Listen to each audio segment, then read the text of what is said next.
صل على نبينا صل على محمد. Khalifah Ahmadiyah yang kelima, Hazrat Mirza Masroor Ahmad Ayyadahullah Ta'ala binasril aziz, dalam kesempatan pertemuan tahunan Ahmadiyah Ghana, menjabarkan tema tentang hakikat taubat kepada Allah Subhanahu wa Ta'ala.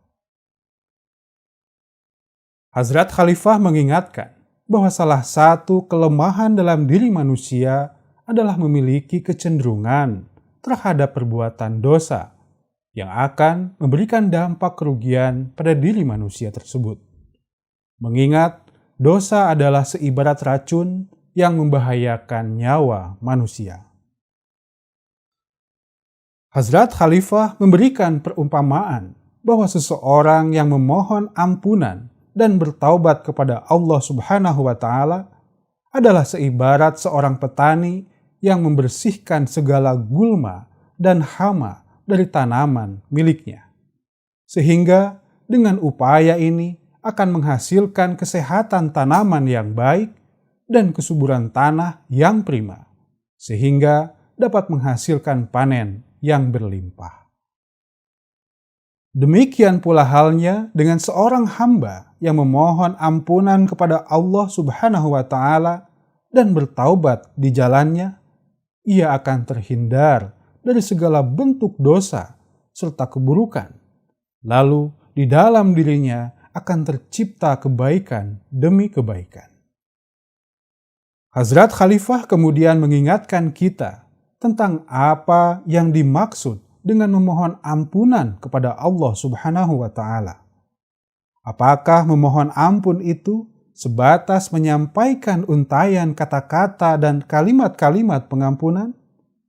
Apakah dengan mengucapkan hal-hal tersebut, maka hati seseorang akan menjadi bersih dari dosa, lalu meraih perubahan baik di dalam dirinya?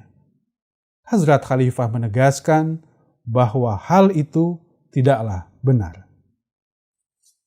Memohon pengampunan bukan hanya mengucapkan kata-kata atau kalimat-kalimat belaka, namun lebih dari itu, memohon ampun kepada Allah Subhanahu wa Ta'ala harus disertai dengan tekad yang kuat untuk menciptakan perubahan di dalam diri.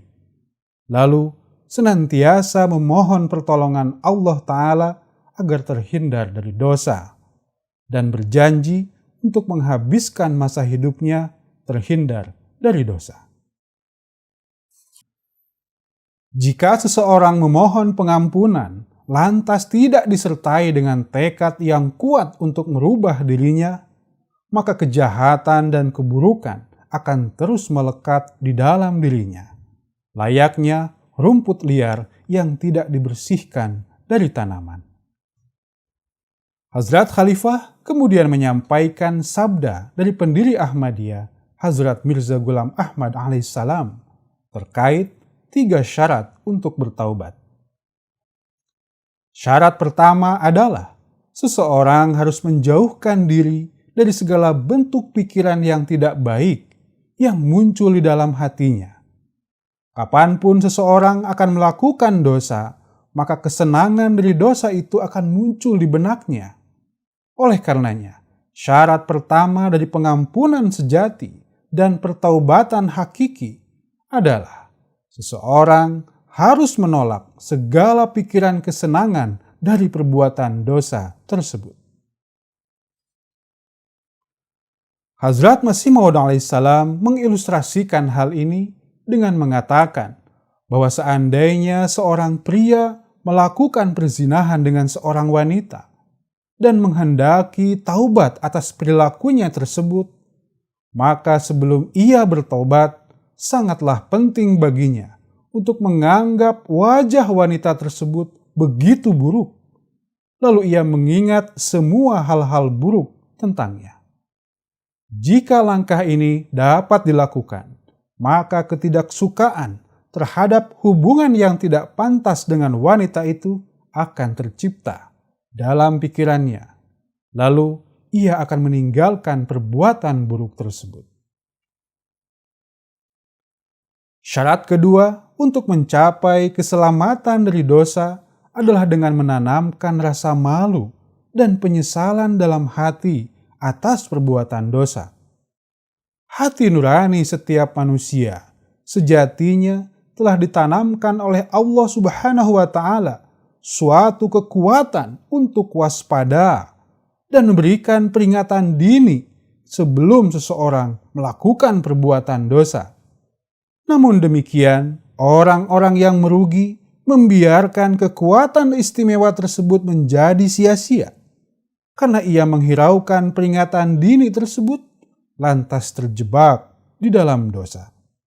Oleh karenanya, saat seseorang hendak bertaubat, maka ia harus menunjukkan penyesalan dan pertaubatan ketika dosa atau perbuatan jahat dilakukan. Dan ia harus menginsyafi bahwa kesenangan dari perbuatan dosa adalah bersifat sementara dan mendatangkan kehinaan. Lalu mempertimbangkan bahwa kesenangan tersebut akan hilang dari hari ke hari. Faktanya, Allah Subhanahu wa Ta'ala telah memberitahu hati nurani kita tentang cara yang diperkenankan untuk meraih kesenangan dunia. Artinya, ketika pikiran dosa melintas di dalam batin seseorang, maka ia harus segera merasakan penyesalan dan memohon ampun kepada Allah Subhanahu wa Ta'ala. Adapun syarat ketiga untuk pertaubatan adalah tekad yang teguh. Ketika seseorang bertaubat, lalu memohon pengampunan Allah Ta'ala, serta bersujud dalam pertaubatannya, maka ia harus dengan tegas memutuskan untuk tidak melakukan perbuatan dosa tersebut di masa yang akan datang.